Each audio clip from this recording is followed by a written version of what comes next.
बात एक किताब की। इस कार्यक्रम में आपका स्वागत है। आज जिस किताब की हम बात कर रहे हैं वो उस किताब का शीर्षक है the man who killed Gandhi. ये किताब लिखी है प्रसिद्ध लेखक मनोहर मालगांवकर ने। मनोहर मालगांवकर ने कई किताबें लिखी हैं, लेकिन इस किताब से सबसे अधिक उनको ख्याति मिली। ये किताब सबसे पहले प्रकाशित हुई थी 1975 में और अभी तक इसके कुल 11 संस्करण हो चुके हैं और 6 भाषाओं में इसका अनुवाद भी हो चुका है। इस विषय पर यह सर्वाधिक प्रामाणिक किताब इसलिए मानी जाती है क्योंकि इसमें काफ़ी शोध किया है लेखक ने और काफ़ी लोगों से मिले हैं, आर्काइव्स में भी गए हैं और काफ़ी प्रामाणिक सामग्री इसमें जुटाई गई है। लेखक ने स्वयं इस किताब की प्रस्तावना में लिखा है कि उन्होंने जब जेल से आजीवन कारावास की सज़ा काट कर लौटे हैं, गोपाल गोडसे, विष्णु करकरे, इन लोगों से भी भेंट की, इनसे बातचीत की और इसके अलावा जो भारत सरकार ने कपूर कमीशन बनाया था उसकी रिपोर्ट भी लेखक को प्राप्त हुई और कपूर कमीशन के जो बहुत से तथ्य हैं उसका भी उन्होंने इस किताब में उनका भी समावेश करते हुए ये किताब लिखी है, जिससे इसकी प्रामाणिकता और तथ्यपरकता बढ़ गई है। ये सामान्य धारणा है कि महात्मा गांधी की हत्या सिर्फ एक व्यक्ति ने की जिसका नाम नाथूराम गोडसे है और अन्य व्यक्ति जो इसमें सम्मिलित थे, जैसा कि किताब का शीर्षक ही है द मैन, यानी लोग जो गांधी की हत्या में सम्मिलित थे, उन सभी लोगों का इसमें एक एक करके पूरी विस्तृत तरीके से उनका विवरण दिया गया है, उनके बारे में जानकारी पाठकों को उपलब्ध कराई गई है। चूँकि इसमें सार्वजनिक जो जीवन है उसमें सबसे अधिक हम लोग गांधी की हत्या के संदर्भ में नाथूराम गोडसे का उल्लेख करते हैं, तो सबसे पहले नाथूराम गोडसे के संबंध में लेखक ने ये बताया है कि किस तरह से उनका एक तरीके से सार्वजनिक ज़िंदगी प्रारंभ हुई। 1910 में नाथूराम गोडसे की पैदाइश हुई थी। उनके पिताजी पोस्टल डिपार्टमेंट में छोटी सी नौकरी करते थे और उनका ट्रांसफ़र होता रहता था। जब नाथूराम गोडसे के पिताजी का तबादला रत्नागिरी में हुआ तो वहीं पर नाथूराम गोडसे की भेंट सावरकर से हुई, जिनको अंग्रेज़ों ने वहाँ पर निर्वासित कर रखा था और उनकी किसी तरह की राजनीतिक गतिविधि पर रोक लगा दी थी। सावरकर से धीरे धीरे काफ़ी इनकी नज़दीकी बढ़ गई और सावरकर ने नाथूराम गोडसे को अपना सचिव बना लिया और बाद में राजनीतिक सक्रियता भी इनकी बढ़ी। इनकी विचारधारा सावरकर की विचारधारा थी और जो पूना का सीमावर्ती इलाका था हैदराबाद का, उसमें हिंदुओं पर उस समय जिस तरह का अत्याचार कासिम रजा के लोग और रजाकार लोग कर रहे थे, उससे भी इनके अंदर काफ़ी क्षोभ था और 1938 में नाथूराम गोडसे ने हैदराबाद में एक विरोध प्रदर्शन का नेतृत्व किया था हिंदू महासभा की ओर से और उनको वहाँ पर गिरफ्तार करके 1 साल की सज़ा दी गई थी। 1944 में सावरकर के सक्रिय सहयोग से नाथूराम गोडसे ने अग्रणी नाम का एक दैनिक मराठी अखबार निकाला और उसका संपादन इन्होंने प्रारंभ किया। इसी अखबार से संचालक या मैनेजर के रूप में जो जुड़ने वाले व्यक्ति थे उनका नाम था नारायण आप्टे, जो गोडसे से 1 वर्ष कम उम्र के थे। उनकी पैदाइश 1910 की थी और नारायण आप्टे और नाथूराम गोडसे में गहरी मित्रता हो गई। एक ही तरह की विचारधारा थी। आप्टे भी हिंदू महासभा के सक्रिय सदस्य थे, यद्यपि नौकरी भी करते थे, लेकिन उनका रुझान हिंदू महासभा की ओर था। दोनों मिलकर अखबार निकालने लगे। आप्टे थोड़े इस तरह के व्यक्ति थे जिनमें संगठन की क्षमता भी थी, वाचाल भी थे और उनकी सक्रियता अन्य लोगों से ज़्यादा थी। तो आप्टे जगह जगह पर वाचालता की वजह से वो इस तरह की योजनाएं बनाते रहते थे कि हमको पाकिस्तान की जो संविधान सभा है उस पर हमला करना है। कभी वो बताते थे कि जो हैदराबाद की सीमा पर चुंगी की जो चौकी है उसको लूट के और उस पैसे से शस्त्र खरीदना है, इस तरह की योजनाएं बनाते रहते थे और बिना लाग लपेट के सबको बताते भी रहते थे। नाथूराम गोडसे अपेक्षाकृत शांत स्वभाव के थे और अपना अखबार का काम करते रहते थे। आप्टे के बारे में इस किताब में एक तथ्य और दिया गया है कि महात्मा गांधी जब 1944 में पंचगनी आए, जो पूना से 50-55 किलोमीटर दूरी पर है, हर साल गर्मियों में कुछ दिन के लिए यहाँ आते थे, तो जब 44 में वो अपने प्रवास पर पंचगनी आए तो आप्टे ने कुछ हिंदू महासभा के कार्यकर्ताओं के साथ महात्मा गांधी का तीव्र विरोध किया था और एक तरह से उनके साथ दुर्व्यवहार भी किया था और उनसे सवाल जवाब किया था कि पाकिस्तान की मांग पर आप सहमत कैसे हो गए। और इसको अगले दिन अन्य अखबारों ने भी छापा, हिंदुस्तान टाइम्स वगैरह ने भी इस चीज़ को छापा, और लेकिन इन्होंने अपने स्वयं के अखबार अग्रणी में इस पर एक बड़ा तीव्र प्रतिरोध करते हुए एक लेख नारायण आप्टे ने स्वयं लिखा और महात्मा गांधी का जो वर्जन था कि हाँ मैं पाकिस्तान के लिए सहमत हूँ, और फिर इन्होंने जो उनकी भर्त्सना की थी उस चीज़ को भी छापा। तो ये भी इनके अंदर भी काफ़ी उग्रता थी। तो ये आप्टे और नाथूराम का एक इस तरह की सोच बन गई थी। इसके पश्चात अहमदनगर में रहने वाले विष्णु करकरे भी हिंदू महासभा के सक्रिय सदस्य थे और फिर उनका संपर्क आप्टे से हुआ। विष्णु करकरे का पालन एक अनाथाश्रम में मुंबई के हुआ था। बाद में अपनी चाय की छोटी सी दुकान चलाने के लिए वे अहमदनगर चले गए थे और हिंदू विचारधारा से प्रभावित होने के कारण वो जो नोआखली में दंगे हुए थे, उन दंगा पीड़ित हिंदुओं की सहायता करने के लिए नोआखली तक गए थे और उनके लिए चंदा इत्यादि इकट्ठा करते रहते थे।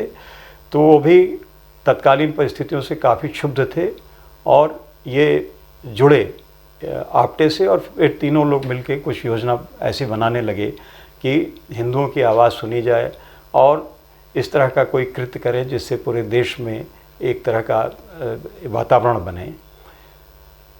धीरे धीरे इन लोगों का संगठन बढ़ता गया। इन लोगों की योजनाएं भी इसी तरह की हवाई योजनाएं थी कि पाकिस्तान की संविधान सभा पर बम गिरा दें या ये हैदराबाद राज्य की चौकी को लूट लें, लेकिन इनके पास कोई ठोस कार्य योजना नहीं थी।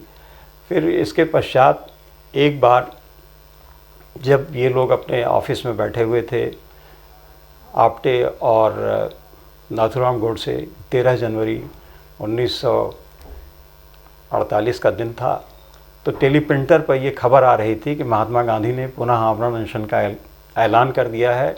वे आमरण अनशन इस उद्देश्य से करेंगे कि जब तक हिंदू और मुसलमानों में इस तरह की चेतना नहीं आ जाएगी कि उनको मिलजुल कर रहना है और दंगे दिल्ली में नहीं बंद होंगे, तब तक वो अपना आमरण अनशन जारी रखेंगे।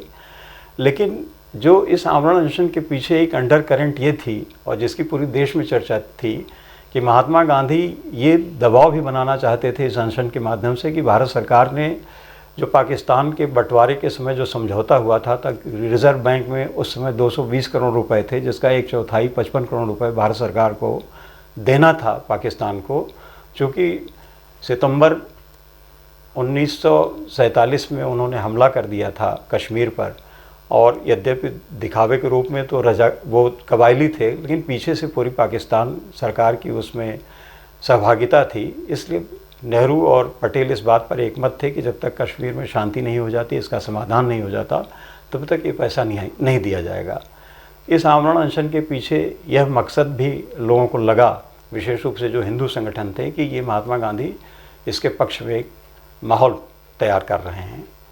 उसी समय जिसमें टेलीप्रिंटर पर ये समाचार आ रहा था, उसी समय आप्टे और नाथूराम गोडसे ने एक साथ तय किया कि अब हम लोगों को महात्मा गांधी की हत्या करनी है।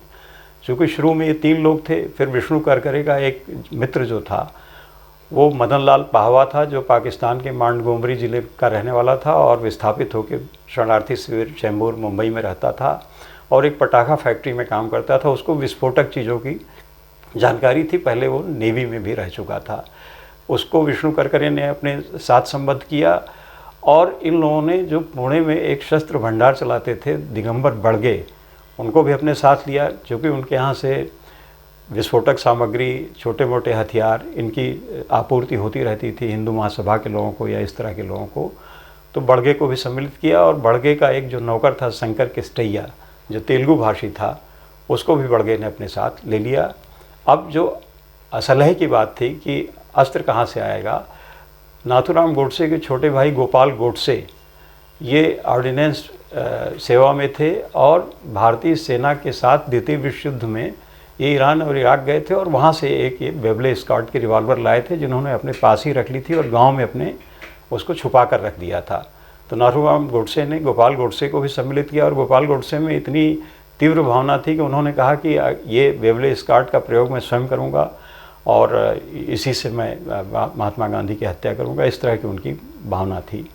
तो ये सभी लोग एकत्रित हुए और दिल्ली इन लोगों ने प्रस्थान किया।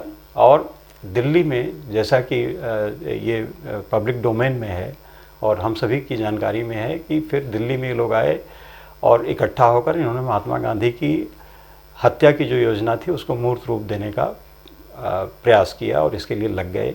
ये दिल्ली में जब आए तो करकरे और जितने अन्य लोग थे, बड़गे और शंकर और गोडसे, गोपाल गोडसे, ये लोग तो ट्रेन से आए और हिंदू महासभा के दफ्तर में रुके। लेकिन नाथूराम गोडसे और नारायण आप्टे ये एयर इंडिया की फ़्लाइट से आए और कनॉट प्लेस के मरीना होटल के कमरा नंबर 40 में रुके। फिर इन लोगों ने अपनी योजना को अमली जामा पहनाना शुरू किया और ये तय हुआ कि जो महात्मा गांधी बिरला हाउस में शाम को 5 बजे प्रार्थना सभा करते हैं उसमें उनकी हत्या की जाएगी।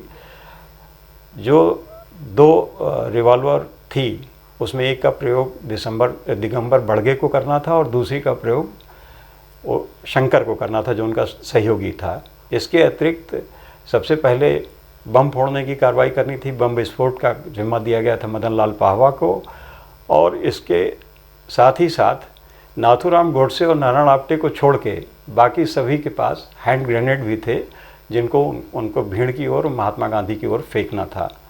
लेकिन जब मदन लाल पाहवा ने बम विस्फोट किया उसके बाद दिगंबर बड़गे को गोली चलानी थी लेकिन उनकी हिम्मत जवाब दे गई और वो और शंकर दोनों मौके से निकल लिए और जहां उनकी टैक्सी खड़ी थी उसमें आ गए और असलहे उन्होंने छिपा दिए। लेकिन मदन लाल पाहवा को बिरला हाउस के बारे में ज़्यादा जानकारी नहीं थी और उनको मौके से पकड़ लिया गया। शेष लोग पलायित हो गए। जब इन लोगों की योजना असफल हो गई तो दिगंबर बड़गे के साथ थोड़ी कहासुनी हुई नाथूराम गोडसे की और बहरहाल ये लोग अपना अलग हो गए। और फिर आप्टे और गोडसे में जो बातचीत हुई तो आप्टे ने कहा, आप्टे चूँकि रिंग लीडर जैसा आदमी था, उसने कहा कि अब हम लोग फिर से आदमी इकट्ठा करेंगे और साधन इकट्ठा करेंगे, पैसा इकट्ठा करेंगे और एक बार फिर प्रयास करेंगे। लेकिन नाथूराम गोडसे ने कहा ना अब आदमी इकट्ठा करने की ज़रूरत है, ना कोई टीम बनाने की ज़रूरत है, अब मैं अकेला ही इस काम को करूँगा, मैं अकेले ही महात्मा गांधी की हत्या करूँगा। ये 20 जनवरी के जो इनकी योजना थी उसके असफल हो जाने के बाद की बात है। उसके पश्चात ये लोग फिर लौटे, मुंबई लौटे और फिर ये जो टीम पहले 7 लोगों की थी फिर 3 लोगों की हो गई। इन्होंने करकरे को भी अपने साथ सम्मिलित किया और ये लोग फिर आए दिल्ली। आप्टे और गोडसे दोनों फ्लाइट से पुनः आए और करकरे फ्रंटियर मेल से आए। इसके पश्चात दिल्ली आने के पश्चात इन लोगों का पूर्व निर्धारित कार्यक्रम था। आप्टे और गोडसे ग्वालियर गए और ग्वालियर से उनको पिस्टल लेनी थी। ग्वालियर में उनकी भेंट डॉक्टर परचुरे से हुई जो हिंदू महासभा के एक बहुत बड़े वहाँ के संगठनकर्ता और नेता थे। और जो ग्वालियर रियासत थी उसमें उनकी इच्छा थी कि यहाँ पर हिंदू महासभा शासन करे और बहुत ही महत्वाकांक्षी व्यक्ति थे। डॉक्टर परचुरे ने अपना, उनका एक सहयोगी दंडवते था, उससे कह के बेरेटा पिस्टल जो ऑटोमेटिक पिस्टल थी वो दिलवाई और उस पिस्टल को पाके नाथूराम गोडसे और आप्टे बहुत प्रसन्न हुए क्योंकि वो एक स्वचालित अस्त्र था और उसकी सहायता से वो अपनी योजना को बहुत आसानी से मूर्त रूप दे सकते थे। वे दोनों फिर दिल्ली लौटे और दिल्ली में जिस दिन इनको वारदात को अंजाम देना था फिर पहले कनॉट प्लेस गए तांगे से, फिर उसके पश्चात ये लोग नाथूराम गोडसे पहले पहुँचे सभा स्थल पर और ये करकरे और आप्टे बाद में पहुँचे। फिर जैसा कि पूरी दुनिया को पता है कि जब महात्मा गांधी प्रार्थना सभा में आभा और मनु के कंधे पर हाथ रख कर आए। तो इसी नाथूराम गोडसे ने इसी बेरेटा पिस्टल से उनके ऊपर 3 गोलियां चलाईं और इस तरह से महात्मा गांधी की हत्या हुई। बाद में नाथूराम गोडसे ने मौके से भागने की कोशिश नहीं की और अब पिस्टल अपने हाथ में लिए खड़ा रहा। उसे पकड़ लिया गया और तुगलक रोड थाने पर आया, FIR हुई और इसके पश्चात भारत सरकार ने एक विशेष न्यायालय बनाया जो जस्टिस आत्माचरण की अध्यक्षता में बना। आत्माचरण ICS अधिकारी थे, चूँकि उस समय कार्यपालिका और न्यायपालिका का विभाजन नहीं हुआ था, इसलिए उन्हें इस कोर्ट का जज बनाया गया। लाल किले में अदालत बैठी और इन लोगों का ट्रायल प्रारंभ हुआ। 10 फरवरी 1949 को इनको नारायण आप्टे और गोडसे को फांसी की सज़ा दी गई। दिगंबर बड़गे जो है सरकारी गवाह बन गए थे, उनको दोषमुक्त कर दिया गया। इसके अलावा इस बीच में इस षड्यंत्र में सावरकर का भी नाम सम्मिलित किया गया था षड्यंत्र में, और डॉक्टर परचुरे का भी। सावरकर को भी दोषमुक्त कर दिया आत्माचरण जस्टिस ने और अन्य लोगों को उम्र कैद की सज़ा दी गई। इसके खिलाफ नाथूराम गोडसे ने पंजाब उच्च न्यायालय में अपील की और अपील अपनी मृत्यु दंड के खिलाफ न करके उन्होंने जो कंस्पिरेसी की थ्योरी थी उसके विरुद्ध की, और अपील में शंकर किस्टैया और डॉक्टर परचुरे को भी दोषमुक्त कर दिया गया और इन लोगों की फांसी की सज़ा दोनों की बहाल रही। और 15 नवंबर 1949 को अम्बाला जेल में नारायण आप्टे और नाथूराम गोडसे को फांसी की सज़ा दी गई। इस पूरी किताब में जो तथ्य दिए हैं मनोहर मालगांवकर ने, उसमें 2-3 चीज़ें बहुत साफ होती हैं कि महात्मा गांधी पर जब 20 जनवरी को जानलेवा हमला हुआ, उसके पश्चात फिर 30 जनवरी को ही ये जो सफल तरीके से इन लोगों ने वारदात को अंजाम दिया, उस बीच के 10 दिनों में जो भी पुलिस की ओर से और प्रशासन की ओर से या सरकार की ओर से जो रिएक्शन रहा, जो कारगुजारी रही, वो बिल्कुल असंतोषजनक थी। और बाद में जो कमीशन की रिपोर्ट थी उससे भी इस बात की पुष्टि हुई और कोई ऐसा प्रयास नहीं किया गया। जबकि मदन लाल पाहवान 10 दिन तक पुलिस कस्टडी में रहा और वो बार बार बताता रहा कि हमारे साथी फिर आएंगे। इसमें एक और मनोरंजक प्रसंग जुड़ा हुआ है कि मदन लाल पाहवा जब चेंबूर में था शरणार्थी शिविर में, तो एक अध्यापक थे JC जैन बम्बई में, तो वो जो किताब वगैरह लिखते थे तो उसकी फेरी भी लगाता था पटाखा फैक्ट्री में काम करने के साथ साथ। तो ये कभी कभी JC जैन साहब को इस तरह की बातें बताता था कि हम लोगों की क्या योजना है या किस तरह की काम करेंगे। JC जैन ने उसको गंभीरता से नहीं लिया था, लेकिन जब 20 जनवरी को वो पकड़ा गया तो JC जैन को लगा कि वो इसमें मेरा भी नाम आ सकता है, तो वो तुरंत, उनकी कुछ सनक थी, उन्होंने कहा कि ये इसके बारे में मैं खाली महाराष्ट्र बम्बई के तत्कालीन मुख्यमंत्री BG खेर को बताऊंगा। तो BG खेर ने खैर समय दिया और तत्कालीन गृह मंत्री जो मुंबई के थे मोरारजी देसाई के पास उनको भेजा। मोरारजी देसाई ने उनको बहुत अनमनस्क ढंग से सुना JC जैन को। उन्होंने उसमें करकरे का नाम लिया था, लेकिन JD नागरवाला जो डिप्टी कमिश्नर थे उनको मोरारजी देसाई ने बताया, लेकिन नागरवाला कुछ अपनी ही दुनिया में थे। उन्होंने दिल्ली पुलिस से बाद में भी कोऑर्डिनेशन ठीक नहीं किया। दिल्ली पुलिस और मुंबई पुलिस का कोऑर्डिनेशन, समन्वय आपसी ठीक नहीं रहा और कुल मिलाकर बहुत ही दुर्भाग्यपूर्ण ढंग से महात्मा गांधी की हत्या हुई। पूरी किताब को पढ़ने से ऐसा लगता है कि यदि जरा भी सतर्कता रहती तो इतनी आसानी से यह कांड नहीं हो सकता था। दूसरी बात जो इस किताब को पढ़ने से पता लगती है कि शुरू से लेकर आखिर तक नाथूराम गोडसे, नारायण आप्टे और जितने लोग उनके साथ के थे, जो दोनों उनकी स्कीम्स थी, जो दोनों उन्होंने वारदात की 20 को और 30 को, उसमें उनके पास संसाधनों की कोई कमी नहीं थी और हिंदू महासभा हर कदम पर उनके साथ थी। हिंदू महासभा के दफ्तर में लोग रुकते थे, हिंदू महासभा के दफ्तर के पीछे असलहे की प्रैक्टिस भी करते थे कि सही है कि सही ढंग से काम कर रहा है कि नहीं कर रहा है। और जब मरीना होटल में इनके कमरे की तलाशी ली गई तो हिंदू महासभा के अधिकारियों के कुछ पर्चे वगैरह भी वहाँ से मिले, लेकिन कोई उस समय उस पर सक्रिय ढंग से पुलिस ने पूछताछ नहीं की। बहरहाल ये पूरी जो पूरा घटनाक्रम है इस पुस्तक में बहुत ही अच्छे ढंग से दिया गया है और ये इस विषय पर एक तरह से पठनीय पुस्तक है। धन्यवाद।